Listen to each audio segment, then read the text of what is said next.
Good morning, everybody. Welcome to Creative Mystical Memories.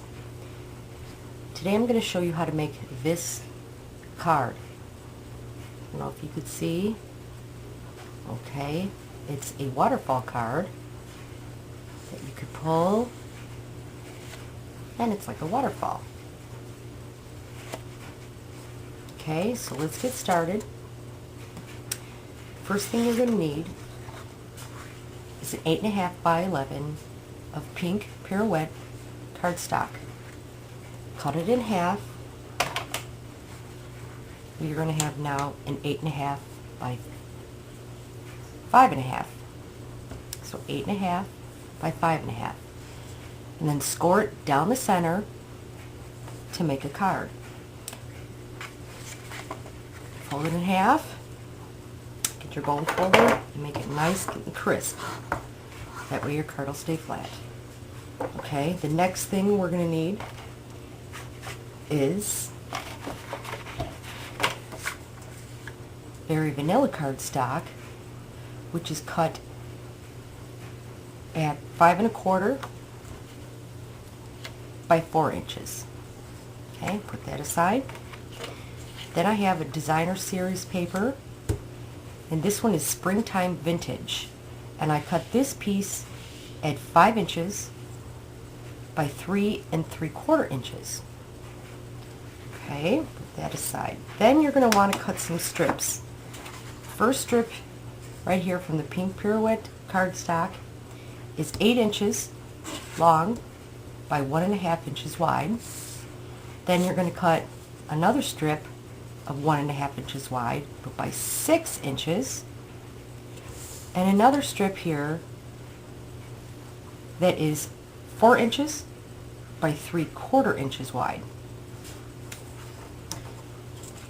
With your 6-inch strip, we're going to cut these at 1.5 inch increments, and you're going to end up with 4 square pieces that are 1.5 inches square. Okay, now put those aside.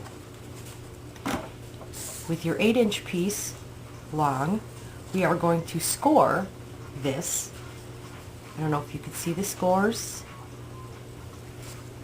but it's at 1.5 inches, then 2 1/4 inches, 3 inches, 3 3/4 inches. And we're going to fold it up here on our score lines, okay, like so. We have it all folded and ready to go. Okay, now for our stamped images, okay, what I did is, I don't know if you could see the ink a little bit on here, I'm not real sure. To get my different colors, as you can see through the cardstock, we have different colors of ink. I took our Stampin' Right markers. The first one I used is espresso, just like a brown, then a pink color, which is rose red, and a green, which is garden green. And to get those different colors, I color on the stamp piece. If you could see it here, I'll just color the stem a little with brown. We'll take the green, color in the leaves. I like using the fat tip, okay? Color in these leaves. And I leave the little flowers out for the pink color. Okay, color these. Okay, and then I got a scrap of my very vanilla cardstock, and then you just put a small breath on it to re-moisten that and stamp down. Okay, there you'll see the images. Okay, and I'll post, you'll see up on the screen the stamp sets that I used for those. After that, here's all the stamped images. You can see them here. Okay. I sponged chocolate chip ink around the edges to give it that kind of antique-ish look. Okay, and I use a sponge here. What I like to use is a clip. It holds the sponge, you don't get ink on your fingers. Okay, and then I kind of swirl around my edges here to give it that antique look. You can use daubers as well. I like using a sponge on these little pieces because it's, when I've tried a dauber, it ends up grabbing the edge and it'll curl it.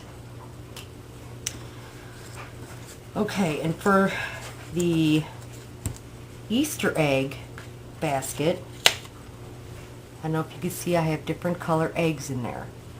And they're like water painted. And what we use is we have this, I don't remember what it's called, I'll put it on the screen, but it's like a marker filled with water. And what you do is you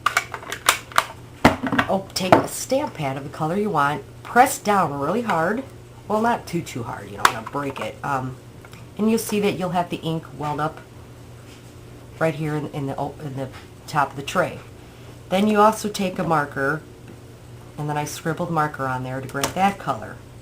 Now what I do is I'll take a little bit of this ink, okay, and it's water. I wipe some off till I can get the color that I like. And then I'll color these eggs in.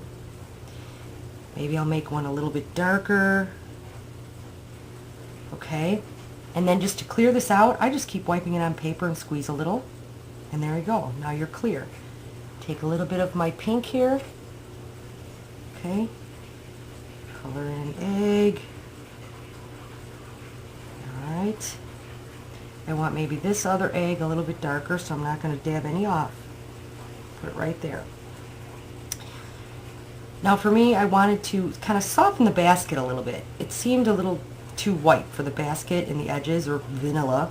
So I just took this marker, cleaned it out, and I just kind of swirled it around, and what it's doing is it's picking up a little bit of the ink from the stamp itself, and I'm just blending it in. Okay, and there you have it. Okay, nice blended in basket. Okay. Now the next thing we're going to do is I want to be able to put this Happy Easter, it's behind the DSP, but stamped onto the vanilla behind it.